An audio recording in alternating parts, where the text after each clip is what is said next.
Assalamualaikum warahmatullahi wabarakatuh. Halo semuanya, perkenalkan nama saya Soraya Erdiana. Di video kali ini saya akan berbagi cerita mengenai salah satu makanan khas dari Kalimantan, yaitu pakasam ikan wadar. Di balik rasanya yang unik dan masa simpan yang lama, terdapat proses fermentasi alami yang bisa kita kupas secara ilmiah dari sudut pandang kimia.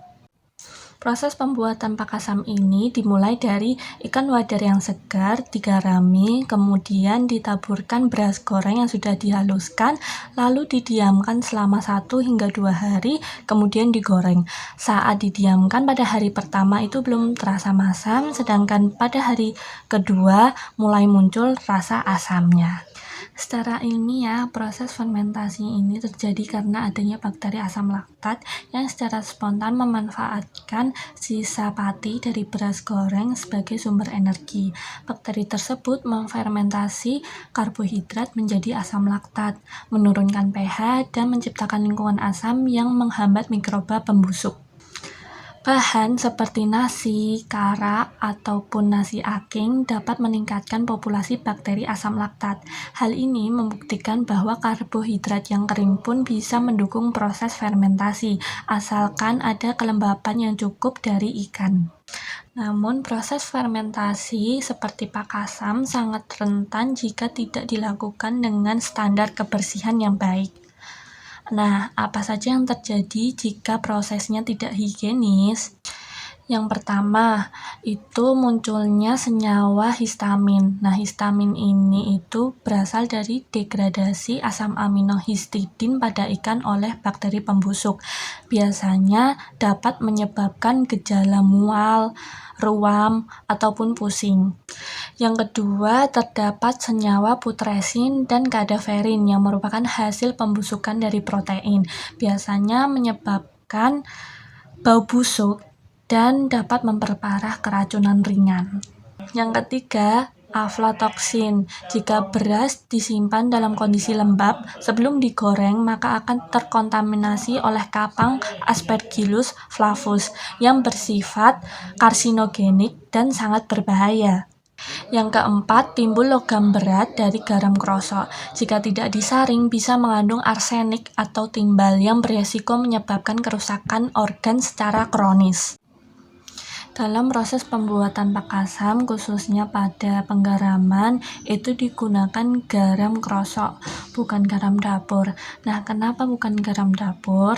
Secara kimia, garam dapur atau NaCl murni memiliki tekanan osmotik yang tinggi, yang bisa menghambat pertumbuhan bakteri baik dan memperlambat proses fermentasi. Jika terlalu banyak menggunakan garam dapur, justru akan menghambat terbentuknya asam. Malah yang dihasilkan adanya rasa yang tajam ataupun pahit. Sedangkan garam krosok yang tidak murni itu mengandung mineral lain seperti kalium dan magnesium yang lebih ramah bagi pertumbuhan bakteri asam laktat. Hal ini mendukung proses fermentasi alami yang dapat menghasilkan rasa lebih seimbang. Garam tradisional seperti garam krosok dapat mempercepat penurunan pH dan mendukung proses fermentasi alami. Namun karena garam krosok tidak melalui proses pemurnian, maka perlu dilakukan penyaringan dan diuji agar tidak mengandung logam berat. Jenis karbohidrat yang digunakan akan sangat mempengaruhi jumlah bakteri asam laktat. Beras utuh dan nasi akan menghasilkan bakteri asam laktat yang paling tinggi, disusul nasi aking dan kara. Maka untuk menjaga nutrisi dan mencegah kerusakan pangan, diperlukan strategi-strategi optimal seperti berikut. Yang pertama, menggunakan beras goreng seperti dalam tradisi. Yang kedua, memastikan penyimpanan yang cukup lembab agar bakteri asam laktat tetap aktif.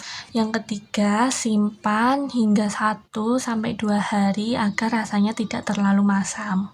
Yang keempat, goreng setelah fermentasi untuk menghentikan mikroba dan menjaga rasa. Kombinasi dari karbohidrat, pH yang terkontrol, serta suhu ruangan yang tepat adalah kunci keberhasilan dari fermentasi semi kering seperti ini. Sekian yang bisa saya sampaikan, semoga bermanfaat. Terima kasih sudah mendengarkan. Wassalamualaikum warahmatullahi wabarakatuh.